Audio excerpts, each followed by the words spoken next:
Mediasi dapat dilakukan di pengadilan maupun di luar pengadilan. Mediasi yang dilakukan di pengadilan berupaya untuk mengatasi kelemahan-kelemahan proses penyelesaian sengketa melalui proses persidangan yang dikenal sebagai proses yang panjang, mahal, dan karena memiliki kewenangan memutus, putusan pengadilan dianggap tidak menciptakan win-win solution bagi para pihak.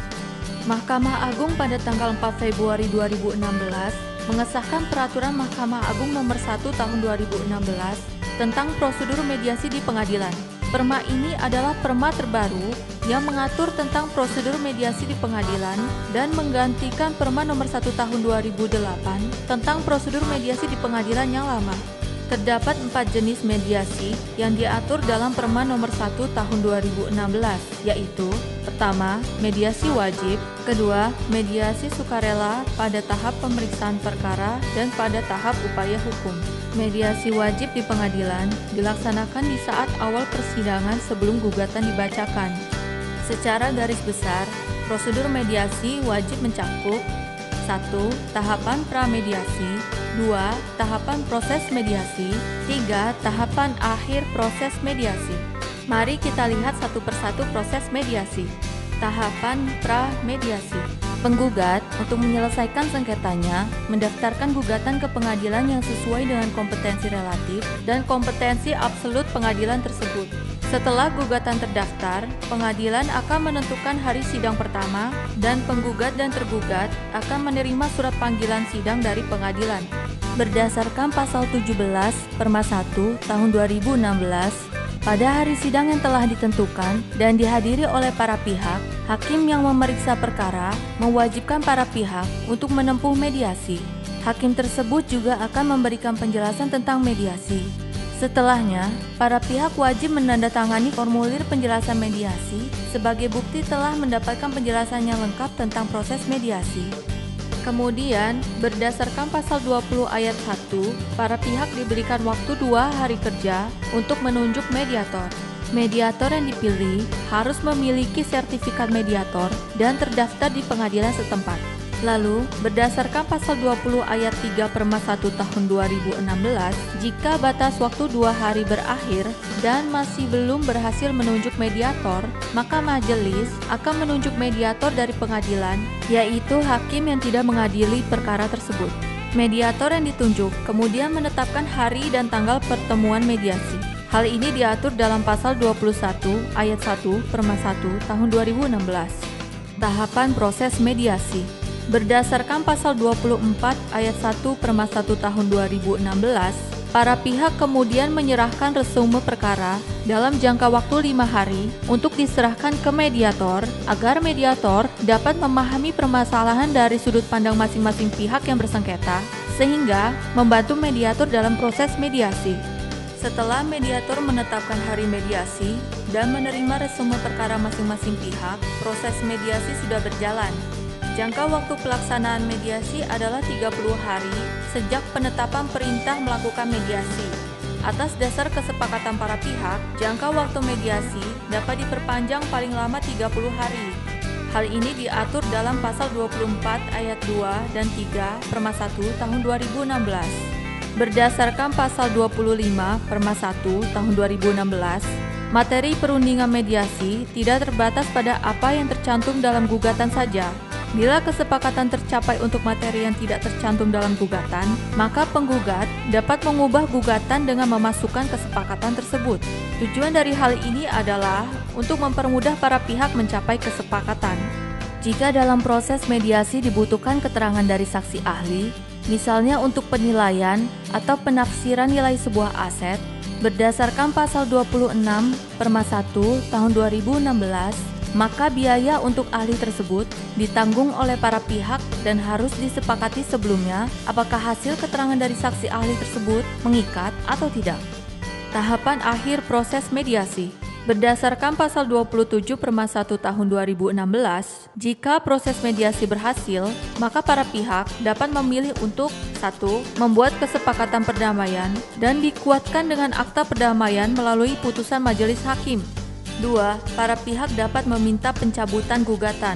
3. Perubahan sebagian gugatan oleh penggugat dan sisa gugatan tetap dilanjutkan dalam proses pengadilan atau yang disebut keberhasilan mediasi sebagian. Kesepakatan sebagian ini diatur dalam pasal 29, 30, 31, dan 32 Perma 1 tahun 2016. Sebaliknya, berdasarkan pasal 32 ayat 1 Perma 1 tahun 2016, jika proses mediasi tidak berhasil, maka mediator akan menyampaikan ke pengadilan berikut dengan alasannya. Beberapa alasan untuk kegagalan proses mediasi antara lain: 1. Waktu mediasi habis, namun kesepakatan perdamaian tidak tercapai. 2. Tidak adanya iktikat baik, yaitu tidak mengajukan atau menanggapi resume perkara dan tidak menandatangani konsep kesepakatan perdamaian yang telah disepakati tanpa alasan yang sah. Dan bila mediasi tidak dapat dilaksanakan, berdasarkan pasal 32 ayat 2 Perma 1 tahun 2016, maka mediator akan menyampaikan secara tertulis kepada hakim dengan alasannya. Beberapa alasan mediasi tidak dapat dilaksanakan adalah: 1. Melibatkan aset, harta kekayaan, atau kepentingan yang berkaitan dengan pihak lain. 2. Melibatkan wewenang kementerian, lembaga, instansi pemerintah, BUMN, atau BUMD, sepanjang tidak ada persetujuan dari lembaga-lembaga tersebut. 3. Tidak beriktikat baik, yaitu tidak hadir dalam pertemuan mediasi tanpa alasan yang sah. Menghadiri pertemuan mediasi yang pertama, namun tidak menghadiri pada pertemuan berikutnya tanpa alasan yang sah. Dan ketidakhadiran berulang-ulang yang mengganggu jadwal pertemuan mediasi tanpa alasan yang sah. Patut diingat bahwa iktikat baik adalah kunci dalam proses mediasi. Terdapat akibat hukum jika para pihak tidak beriktikat baik dalam proses mediasi. Apa akibat hukum bila penggugat tidak beriktikat baik? Berdasarkan pasal 22 Perma 1 tahun 2016, penggugat yang tidak beriktikat baik, gugatannya dinyatakan tidak dapat diterima atau NO dan wajib membayar biaya mediasi. Jika tergugat yang tidak beriktikat baik, maka tergugat wajib membayar biaya mediasi. Hal ini diatur dalam pasal 23 ayat 4.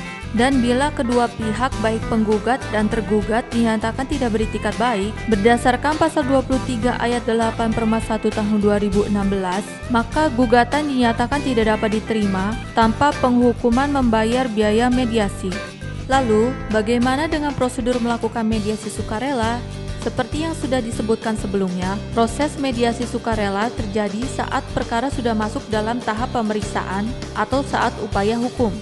Bagaimana melakukan mediasi saat perkara sudah masuk dalam tahap pemeriksaan perkara? Berdasarkan pasal 33 Perma 1 tahun 2016, para pihak dapat mengajukan permohonan mediasi kepada Ketua Majelis Hakim yang memeriksa perkara. Kemudian, Ketua Majelis Hakim segera menunjuk salah satu hakim pemeriksa perkara untuk menjadi mediator. Para pihak kemudian diberikan waktu paling lama 14 hari untuk melakukan mediasi.